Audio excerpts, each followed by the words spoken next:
আজকে আপনাদের বলবো শ্রাদ্ধ অনুষ্ঠানে মাছ খাওয়ানো কতটা যুক্তিযুক্ত। আসুন দেখে নিই শাস্ত্র কি বলে। বিষয়টাকে বেশি না ঘুরিয়ে শ্রীমদ্ ভাগবত ও গীতার আলোকে বিশ্লেষণ করছি।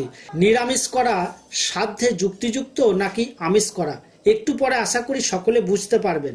আমরা সকল ধার্মিক হিন্দুরাই জানি, একজন হিন্দু লোক মারা গেলে বলতে হয় দিব্যান লোকান স্বগাচ্ছতু, অর্থাৎ তিনি দিব্য ধাম প্রাপ্ত হোক। দিব্য মানে দেবতার স্থান, যেখানে দেবতারা ভগবানের আরাধনায় মগ্ন থাকেন। অপরদিকে মাছ, মাংস, মদ ইত্যাদি ডাইনি ও পেত্নির খাবার।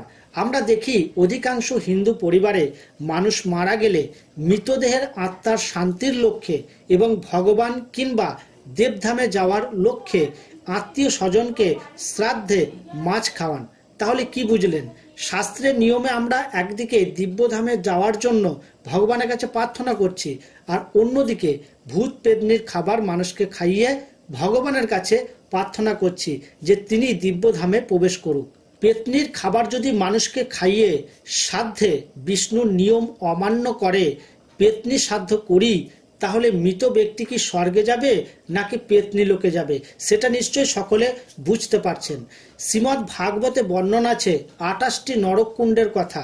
তার মধ্যে 3 নম্বর নরক রৌরব, 5 নম্বর নরক কুম্ভিপাক, 9 নম্বর নরক অন্ধকূপ, 16 নম্বর নরক প্রাণরোধ, 17 নম্বর নরক বিশ্বসন, 23 নম্বর নরক রক্ষ ভোজন, 24 নম্বর নরক শূলস্রোত।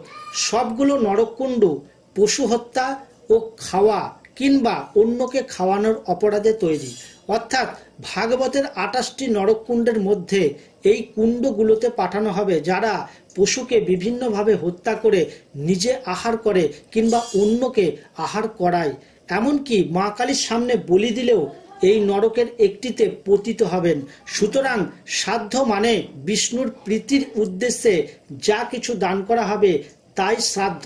আর গীতা ও ভাগবতে যেহেতু মাছ মাংস আহার নিষেধ, তাই শ্রাদ্ধ হবে গীতায় পরমেশ্বর ভগবান শ্রীকৃষ্ণের নিয়ম অনুসারে, যেখানে পরমেশ্বর বলেছেন পত্রং পুষ্পং ফলং ত্রয়ং, অর্থাৎ যে আমাকে পত্র পুষ্প ফল ও জল দিয়ে নিবেদন করবে আমি তার নিবেদন ভক্তি সহকারে গ্রহণ করি।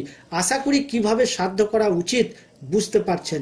ভিডিওটি ভালো লাগলে একটি লাইক অবশ্যই করবেন এবং সবাইকে শেয়ার করবেন, যাতে সবাই এই ভিডিওটি দেখতে পায় এবং বুঝতে পারে শ্রাদ্ধ কিভাবে করা উচিত। ধন্যবাদ।